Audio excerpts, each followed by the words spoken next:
Hi guys, this is Tolentino and I'm a registered nurse here in Alberta, Canada, and I'm also a licensed life insurance and investments advisor for more than 5 years now.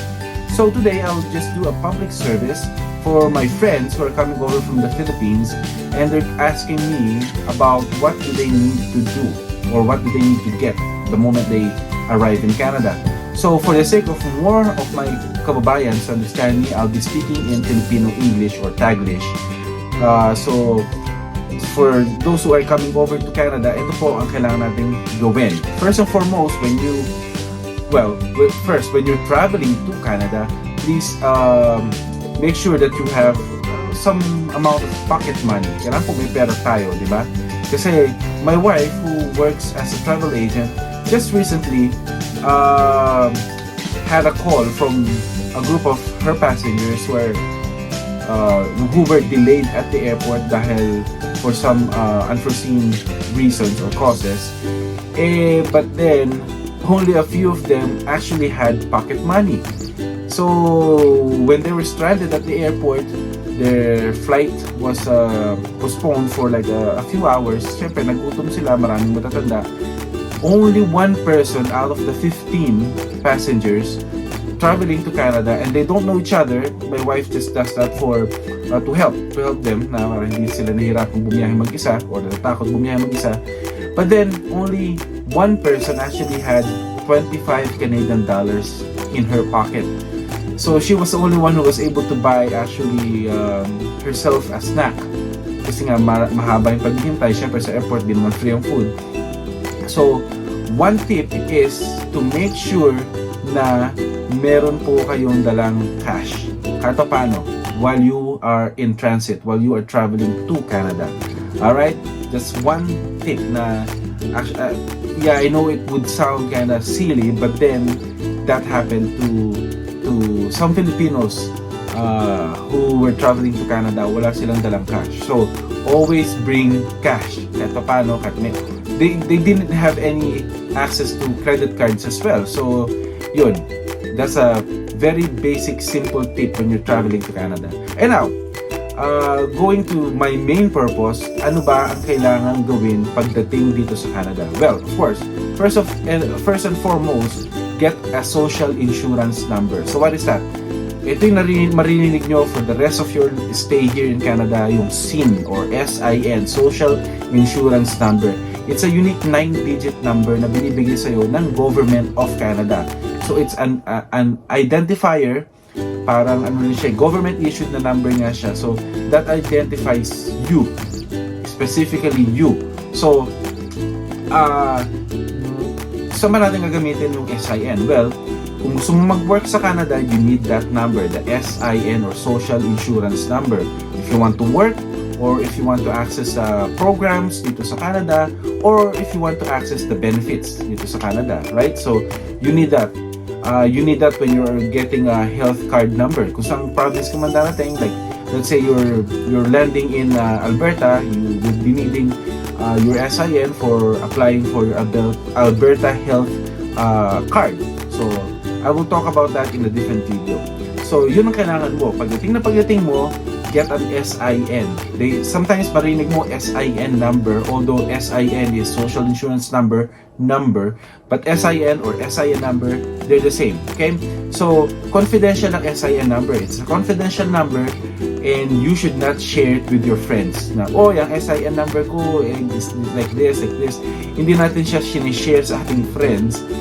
Actually, a lot of Filipinos just have it memorized in their mind. And, na memorize nila yung SIN nila, and then they just keep that card. Sometimes they get a card, sometimes you just get in paper form. Bottom line is you don't have to carry that with you. Nobody's gonna ask for that card or that document. Just have it memorized.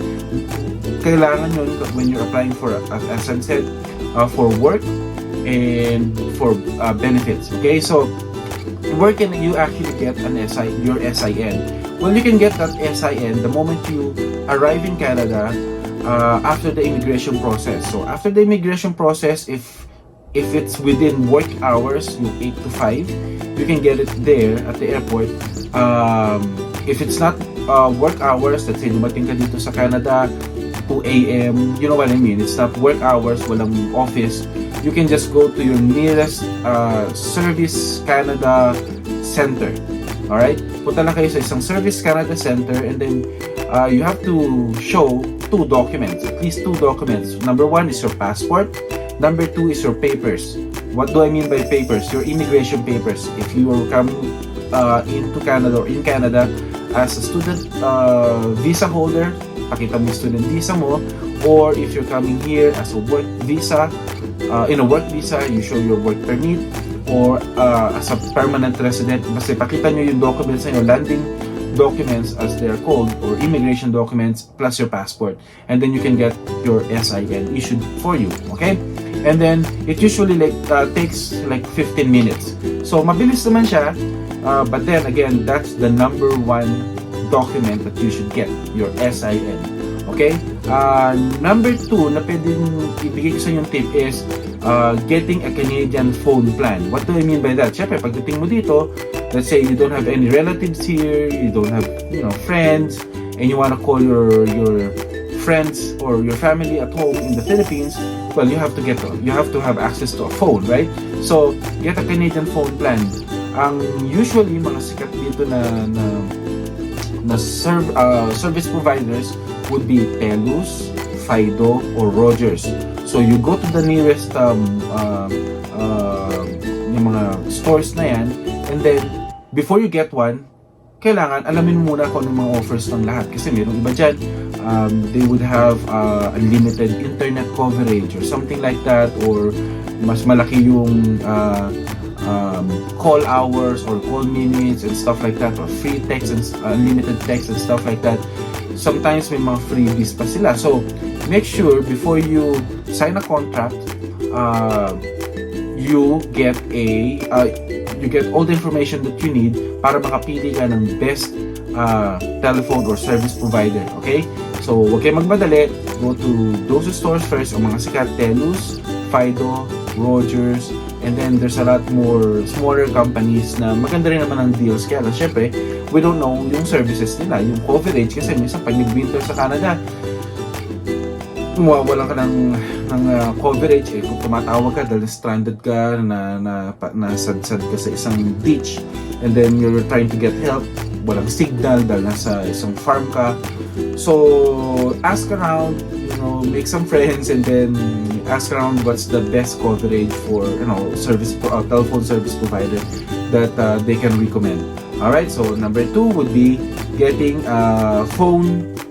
Canadian phone service. Alright, number 3 would be, of course, getting a Canadian bank account. Siyempre, when you start working, kailangan sasweldohan ka, di ba? So kumuha ka ng bank account. That's the third important thing. So ang mga sikat naman na banks dito or institutions would be TD, RBC, and CIBC. Yan, yung mga yan.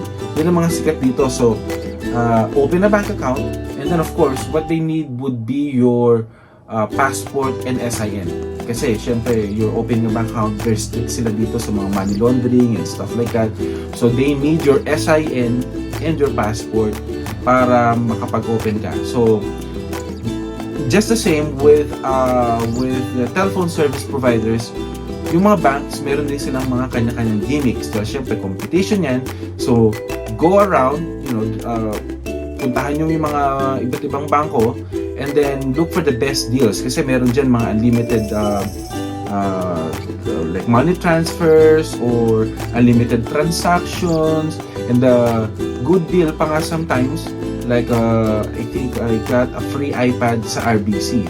Well, yun, kailangan alamin nyo kung yung mga present or current deals nila when you open a bank account with them. And don't forget to bring documents, kasi hindi na pupunta doon and then they will just open a bank account for you. You have to show your passport or your SIN. Okay, so importante, as I've said, SIN.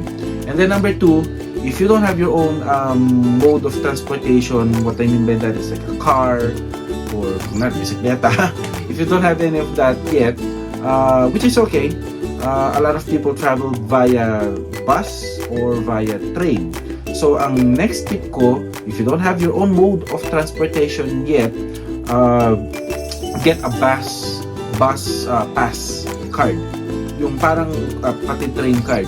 Parang ano siya sa Pilipinas, yung MRT or LRT, di ba? Dati coins. Inubutan ko pa yung coins. Tokens, di ba? Dati tokens. Bibili ka 70 peso, 50 cents. Nabutan ko pa yun. And then, binuhulog mo yun para makapasok. And then, after a few years, pinalitan na, ginawa ng card. So, parang prepaid card. So, you'll be paying, let's say, 100 pesos or 120 pesos, and then naka-load na yun. Parang prepaid card sa cellphone, di ba? Na i-scratch pa. Pero ito, hindi mo i-scratch. Meron naman doon na amount doon sa card na yon, and then when you ride the bus, pag sumakay po kayo ng bus, you just tap it, and then beep! The driver will just let you in the bus or on the bus, diba? So, ayun po, you need that kung wala po kayong sarili pang mode of transportation. Isa pa, yung you have to check around, magtanong-tanong din po kayo sa mga newcomer programs. Ang tawag po doon parang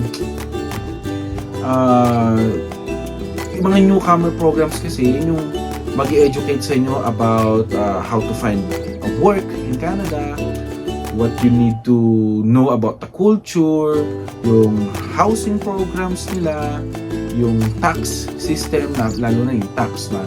Kasi kung sa Pilipinas, hindi tayo masyadong nagbabayad ng tax, lalo nga sabihin natin, corrupt sa Pilipinas, yung iba hindi sila nagbabayad ng tax. So dito sa Canada, kailangan mo matutunan ang tungkol sa tax. Kung magkano yung tax na binabayaran mo, kung paano ka makakasave sa pagbabayad ng tax, which ay a video that I will make in the near future na mga tax saving techniques, kumbaga. Okay? So, yun. So, may mga newcomer programs, alamin nyo po yan. Online yan, or punta po kayo sa mga downtown, usually nandiyan mga offices ng mga government offices. Magtanong-tanong po kayo dyan. And number 6, mga housing programs. Kailangan nyo matutunan ang housing programs or systems dito sa Canada. Pwede po kasing pagdating nyo dito, meron na kayong kausap na doon kayo sa bahay nila titira sa basement. So either sa basement, or kukuha kayo ng apartment, or sa isang detached na house. Ibig po sabihin ng detached house, kasi may mga bahay po dito na duplex magkakasama yung dalawang magkaibang isang bahay, dalawang bahay sila pero iba ang may-ari nung bawat side. So yun yung duplex or quadruplex kung apat naman po yung may-ari. So ganon. So meron pong detached houses na pwede kang umupa ng talagang parang bahay sa Pilipinas na kabukod. Or mga townhouses na magkakadikit naman po yung bahay, or condos, apartment din yun pero medyo mas social siya. Tapos, yun, kailangan niyo pong matutunan yun kasi lalo kami when we arrived here in Canada, one of my wife's friends before, tinulungan nila kami na makakuha ng apartment. Kasi syempre, pagdating namin dito, hindi naman kami makikitira. Me, my wife, and Bradley, our eldest po na child. And so, minsan, kailangan mong humingi ng tulong doon sa mga residents na dito sa Canada kasi pag kukuha ka po ng apartment, kailangan tinitingnan po ng mga landlord, yung mga may-ari po ng building or nagpapatakbo ng building or ng apartment or ng houses, yung credit score. I will also explain that in another video. Yung credit score po, yan po yung kung pautangin ka ba ng bangko dahil maganda ang credit score mo, makakabili ka ba ng bahay, pahirami ka ng pera ng isang institution dahil maganda ang credit score mo. Yan po ay based doon sa mga previous transactions mo sa bank. Let's say, meron ka mga credit cards tapos late ka magbayad, so nakakababa ng credit score yon. So kung lagi ka naman on time or before ka pa nga ng deadline nagbabayad, tumataas ang credit score. So yun yung credit score which I said I will discuss in another video. So yun po, kailangan yung matutunan. Number 6 is yung housing programs dito sa Canada. And then, syempre, number 7, finding work. Kailangan po maghanap din kayo ng trabaho, lalo if you're in your working age. Of course, syempre, maganda mamasyal-masyal na rin kayo, gano'n, habang naghahanap ng work. Pero ang dapat nyo po i-consider when you're looking for work, somewhere near your residence. Kung saan po kayo titira, apartment man, building, or your, let's say, own house, doon po kayo maghanap ng work in the vicinity of your area, lalo kung baguhan ka dito sa Canada, parang ka naliligaw, lalo kung winter time and you're living in Alberta, less po ang travel time, less po ang exposure nyo sa danger ng icy roads, ganyan. So kung baguhan ka and hindi naman masyadong pressure humanap ng super high paying job na pero nasa malayong lugar ka, just look around just sa vicinity ng yung residence. And then, of course, when you're applying for a job, ito important, when you're applying for a job, then po papasok na kailangan hahanapan kayo ng SIN. Kasi, ang SIN, you only share that information with your bank and your work. So, pag naghahanap ka pag-start ka ng bank account, you need your SIN. Pag nag-start ka ng work, they will ask for your SIN. Kasi nga, social insurance number yan.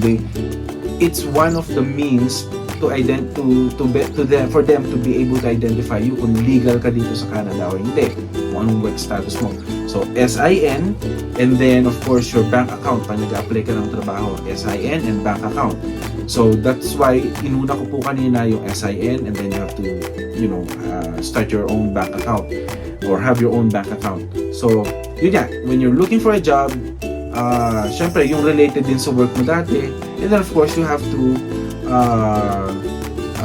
send a curriculum vitae, tawag natin sa Pilipinas curriculum vitae or resume. So I will also make a video about how to make an effective resume or curriculum vitae para sa pag-apply sa work dito. Just a few quick tips. Pag gumagawa po tayo ng resume dito sa Canada, it's so much different from how we make our resume in the Philippines. Before, pakakapalan, di ba? I remember my brother, who is a doctor in the Philippines, Dr. Tolentino. He's a surgical oncologist. He has like maybe 17 pages. Kasi talagang well-educated po ang aking brother in the Philippines, surgical oncologist, as I've said. So, lahat ng kanyang trainings, lahat ng kanyang naging positions, nilalagay niya. Well, dito sa Canada, it's also important na malaman din ng employer mo kung ano yung mga previous or past work experience mo, but you just have to make sure na very concise, wala nang arte-arte, walang cheche-bureche, kumbaga sa salitang Pinoy. Make it at least maybe maximum 2 pages. Kung kaya mong pagkasyahin in 1 page, okay. But then again, if it's not relevant to the job that you're applying for, let's say you're applying for a job as a let's say office worker, hindi mo na siguro kailangan sabihin pa na that you work in a construction firm in the Philippines or kung ano man ganyan, basta make sure it's related to the job that you're applying for, okay? And then ano pa, walang picture, we don't put pictures, diba sa Pilipinas pag nakakita tayo ng resume, wow, ang pogi, wow, ang ganda naman ng aplikante, I want to set an interview with this person. So dito po walang picture, hindi po natin ilalagay yung pictures, okay? Ano pa, references, syempre kailangan may 3 references ka pag nag-apply ka, dahil lalo kung first time work mo lang to, they would call yung references mo, like your friends or kung may relative ka dito or your neighbor, basta kaya kailangan friendly ka pagdating mo sa Canada, kasi pag nag-apply ka ng work, most of the time they will call the reference, like ako, ginagawa akong reference. But then, one more thing, kapag naglagay po kayo ng reference, make sure yung reference alam nila, they are aware that they are references for you. Kasi pag tumawag yung employer, let's say in my case, may tumawag sa akin na employer ng isang, actually hindi ko talaga friend kaya nung tinawagan ako, I had to tell the truth na laging late dumarating itong applicant nila na nilagay akong reference. Tapos ano daw yung mga naging issue sa work, sabi ko I'm an honest person, so sinabi ko aside from being late, pinapasa yung trabaho sa amin, and then kasi nurse ako, di ba? So she's an LPN, so dinedelegate ko sa kanya yung work, pero hindi niya ginagawa, i-delegate niya sa healthcare aid, hindi naman pwedeng gawin ng healthcare aid dahil iba yung scope, di ba? Yung mga scopes tayo ng trabaho. Anyway, so yun. So when you put someone as your reference. Make sure that the reference is agreeing that she will give you a good, or she or he will give you a good reference pag tumawag yung employer sa kanila. And also, tell them naman na, uy, nagpa-interview ako kahapon sa, let's say, McDonald's or Tim Hortons or kung saan man, and tatawag doon sa mga references ko. So, isa ka sa 3 references ko. Please, pakisagot kung may number na ganito na tumawag. And, you know, if you can give me a good reference yun. Kaya nga reference di ba? So, make sure that they are aware. And then, number 8, siguro na tip ko pagdating sa Canada is do your research about, you know, sabi ko mga about Canada's culture, yung kanilang history, political system, kung may kayo sa politika. Kahit paano, do your own research. Although, as I said a while ago, may mga centers dito sa Canada na pwede kang turuan about that. Pero, do your own research na rin. And lastly, enjoy your stay in Canada. If you are coming here as a permanent resident, enjoy your stay. Canada is a really good place to start a family or start a career. Napakaganda dito, napakaganda ng Canada dahil very friendly ang mga tao.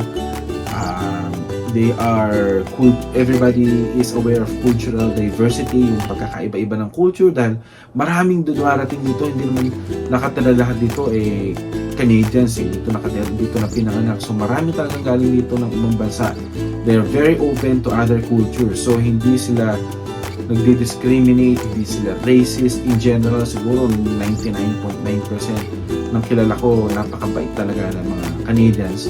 And then, yun nga, napakaganda ng mga sites, views, mga sceneries dito. Napakaganda ng mga locations. So, enjoy. Pati ang benefits dito, napakaganda. May child tax benefit, which I will talk about in one video someday. Yun nga, nagpo-provide ang government ng support, pera. Nagbibigay ng monetary support ang government sa mga bata. And then, so dito sa Canada, wala ka talaga makikita mga bata na namamalimos. Unlike doon sa States, nagpupunta naman kami every now and then, nakakaawa, may mga bata nang hihingi ng pera sa labas. Walang ganun Dito walang ganun. Dito, bihirang-bihira yung makakita ka ng namamalimos dahil siguro kailangan talaga nila ng extra money for their medicines or yung iba naman nagbibisyo. So, I don't know, pero bihira ka makakakita dito ng namamalimos sa kalsada. And dito, ang dami free na pagkain. May food, ano matawag doon? Meron dito mga foods, free food kumbaga sa free. So, kapag talagang wala ka ng trabaho, you just go to those centers, mabibigyan ka nila ng free na pagkain. Bread, fruits, vegetables, pati sa mga anak mo, kung meron kayo dito na pero, pagdating ng Canada, be productive. Okay, of course, don't rely on free services and benefits, di ba? So, start working, and then, isa pa, of course, as I've said, I'm a licensed life insurance and investments advisor here.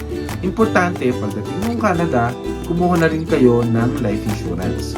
If you can afford like $15 a month for let's say, a term insurance, get one. Okay? Kasi syempre, you don't want to burden yung may iwan mo kung sakaling huwag naman mangyari, namatay tayo. Syempre, kumuha na rin kayo ng life insurance para yung may iwan naman natin, hindi mabibigatan doon sa mga hospital bills or kung, let's say, yun nga, mga funeral expenses. At syempre, kung may kids kayo na may iwan, ayaw nyo rin namang isipin na pag namatay ka, kawawa naman si Mrs. or si Mr. mag-isa magpapaaral ng mga anak ko, etc. At syempre, kukuha rin sila ng mga caregiver nila, di ba? Mga daycare or day home, ganyan. So, in other words, kumuha kayo ng life insurance and you can talk to me. Of course, you can just contact me through dito sa YouTube na to or look for my account. It's Robin Tolentino, Financial Advisor sa Facebook, or just message me on Messenger. And yun nga, the earlier you get a life insurance or the younger you are when you get a life insurance,